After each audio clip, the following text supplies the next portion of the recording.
दोस्तों, मैं आपका एडवोकेट तैमूर हुसैन बहरानी। आज हमारा जो डिस्कशन का टॉपिक है वो है return of plaint and rejection of plaint. Code of civil procedure code 1908, इसका ऑर्डर 7, रूल 10 और rule 11। Rule 10 is return of plaint and rule 11 is rejection of plaint. Rule 10 return of plaint क्या कहता है? ये कहता है जी, the plaint shall at any stage of the suit be returned to be presented to the court in which the suit should have been instituted. किसी भी stage पे अगर कोई केस फाइल किया जाता है, कोई प्लेंट जो है वो फाइल इंस्टीट्यूट करवाया जाता है, तो वो उसी कोर्ट में वो रिटर्न होगा। फॉर एग्जांपल, एक्स प्लेंटिफ है, वाई डिफेंडेंट है।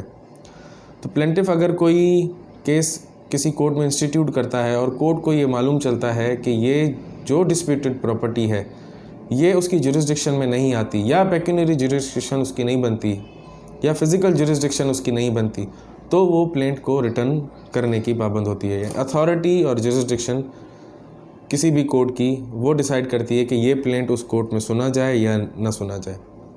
प्रोसीजर रिटर्न ऑफ प्लेंट का क्या है कि वो जो जज साहब होंगे उस रेलेवेंट कोर्ट के जहाँ पे वो प्लेंट जो है रिटर्न किया जाए, उसमें वो डेट मेंशन करेंगे, पार्टी नेम मेंशन करेंगे, और जो प्लेंटिफ है जो इंस्टीट्यूट कर रहा है प्लेंट को उसका नाम मेंशन करेंगे और ब्रीफ रीजंस के किस वजह से ये सूट जो है वो प्लेंट जो है वो रिटर्न किया गया है। उसके बाद rule 11 rejection of plaint. Plaint shall be rejected in the following cases. कुछ केसेस हैं, कुछ कंडीशंस हैं जिसके थ्रू ये रिजेक्ट किया जाता है। Where it does not disclose a cause of action.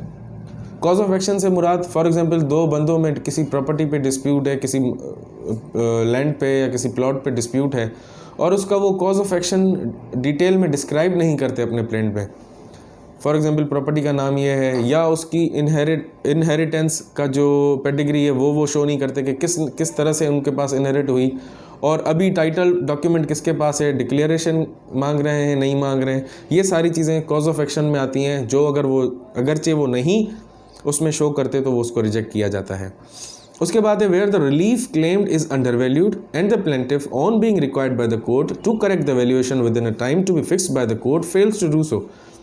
For example, आपका रिकवरी ऑफ मनी का कोई प्लेंट है, तो आपने 10,000 या 20,000 रिकवरी में आपने क्लेम करने हैं और आप उसमें लिखते हैं 5,000 या 4,000 या 3,000, तो वो आपका प्लेंट अंडर वैल्यू हो जाता है।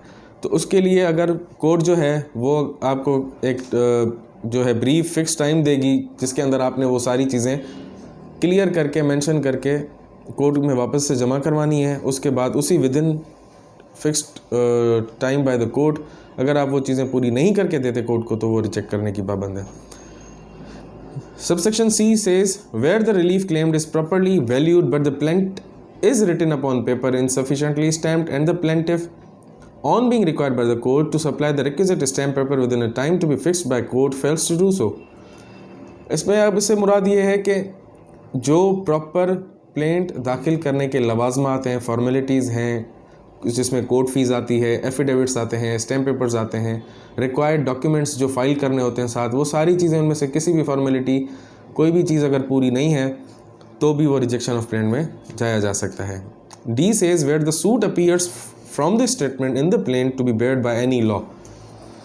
अब इस सब सेक्शन का जो एम्बिट है वो बहुत वसी है, यानी where the suit appears from the statement in the plaint to be barred by any law, यानी कोई ऐसा लॉ उस वक्त कॉन्जिक्यूटिव एग्जिस्टेंस में है, कोई एक्ट है जो हाल ही में पास हुआ हो, या कोई लॉ पहले से किसी चीज़ का डिफाइंड लॉ है मौजूद और वो उसके अंडर आता है, तो वो रिजेक्ट हो जाएगा। जैसे section 11 of CPC res judicata, दो पार्टीज़ थी, उन पार्टीज़ के बीच में किसी चीज़ पे डिस्प्यूट हुआ। For example, declaration of property, किसी की इनहेरिटेंस में कोई प्रॉपर्टी आई, उसके लीगल हेयर्स आते हैं डिक्लेरेशन के लिए, आपस में डिक्लेयर करके, और लीगल हेयर्स जो हैं वो आपस में प्रॉपर्टी डिस्प्यूट उनको कोर्ट करके दे देती है और वो चले जाते हैं। बाद में अगर किसी उनमें प्लेंटिफ में जो है किसी को एतराज़ होता है लीगल हेयर्स को कि इस लीगल हेयर को ये चीज़ नहीं मिलनी चाहिए थी या इस लीगल हेयर को ये चीज़ नहीं मिलनी चाहिए थी, तो उन same parties same cause of action पे दोबारा कोर्ट में अगर वो जाएंगे तो वो भी बेयर्ड बाय लॉ है।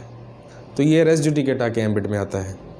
इसके बाद हमारे पास जो है फॉर एग्जांपल, अगर प्लेंट किसी गवर्नमेंट ऑफिशियल के ख़िलाफ़ दाखिल किया जाता है तो उसमें प्रोसेस ये है कि सेक्शन 80 ऑफ CPC नोटिस, अगर आप किसी गवर्नमेंट इदारे, इंस्टीट्यूशन या किसी गवर्नमेंट ऑफिशियल के खिलाफ किसी सूट में, प्लेंट में जाते हैं, केस में जाते हैं, तो आपको उनको नोटिस देना होता है। जो भी मामला है, आप उनसे जो भी चीज़ क्लेम करते हैं या जो भी चीज़ रिक्वेस्ट करते हैं या जो भी चीज़ एक्वायर करना चाहते हैं, उसका उनको एक इंटीमेशन, एक नोटिस भेजेंगे, जिसके लिए वो 2 महीने के अंदर पाबंद है कि वो आपका वो ग्रीवेंस पूरा करें। अगर 2 महीने के अंदर 60 डेज़ के अंदर वो ग्रीवेंस पूरा नहीं होता तो फिर आप कोर्ट में जा सकते हैं।